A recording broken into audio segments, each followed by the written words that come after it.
Coming up after the news on the BBC World Service, it's Hard Talk with me, Stephen Sacker. Scientists have developed COVID vaccines with unprecedented speed. Now it's the manufacture and distribution which will dictate how quickly the pandemic can be tamed. My guest today, Adar Poonawalla, is boss of the biggest vaccine producer in the world, Serum Institute of India. He went all in on a production deal with AstraZeneca, and for many of us, the jab we get will have been made by him. When we announced to do this, there was a lot of skepticism that would we be able to scale up in time and stockpile all these vaccines. When we fast forward, we've already dispatched more than 95 million doses to more than 50 countries, and we've produced more than 100 million doses already. So I think we're well on track, and we're hoping to scale up further. That's Adar Poonawalla on Hard Talk after the news. BBC News with Sue Montgomery. The World Health Organization has urged countries to keep using the AstraZeneca coronavirus vaccine as a growing list of European nations suspend injections. Spain, France, Italy and Germany are the latest to halt its use as a precaution. Concerns were initially raised by Norway about a small number of people who'd suffered blood clots.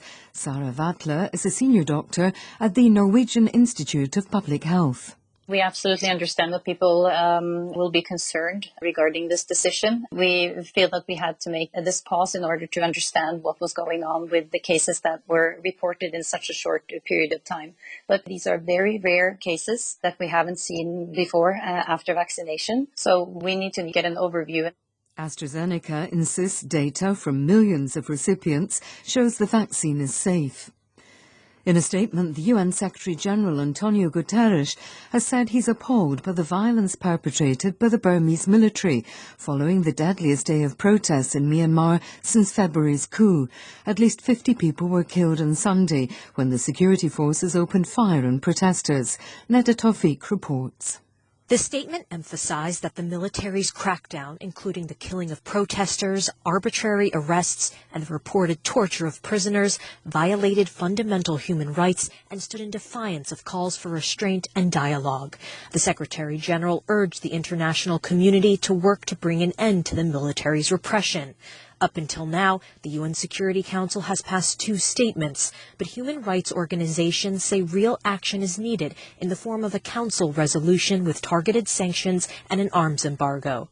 2 men in the United States have been charged with assaulting a policeman who died after the attack in the Capitol building in January.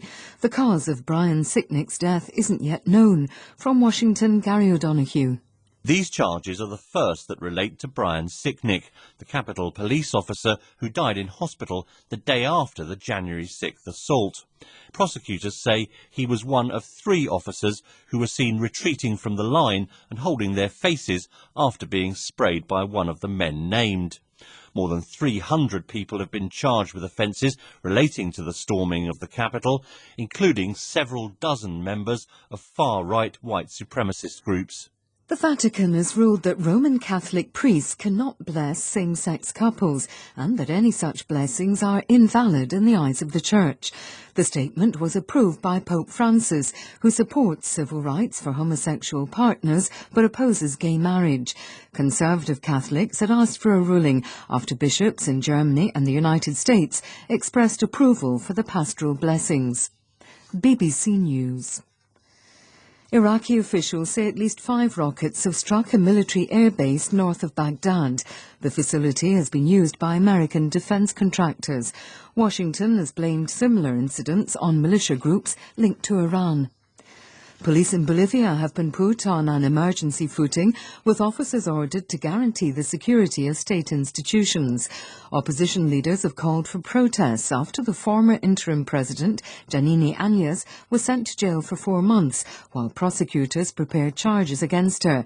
Ms. Áñez denies using her contacts in the security forces to engineer the resignation of her predecessor, Evo Morales, in 2019. American Special Forces are to spend 2 months training troops in Mozambique to try to prevent the spread of Islamist militant violence in the north of the country. Insurgents have staged regular attacks in Cabo Delgado province since 2017.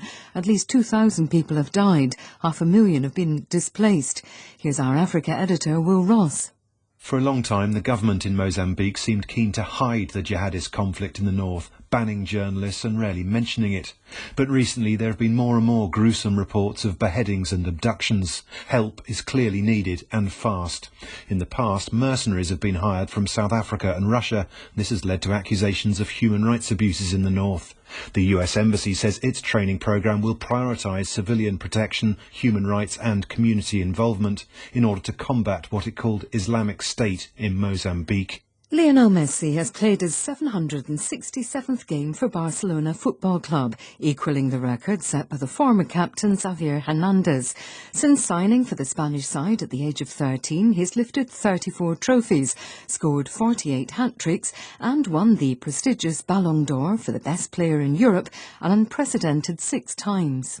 BBC News.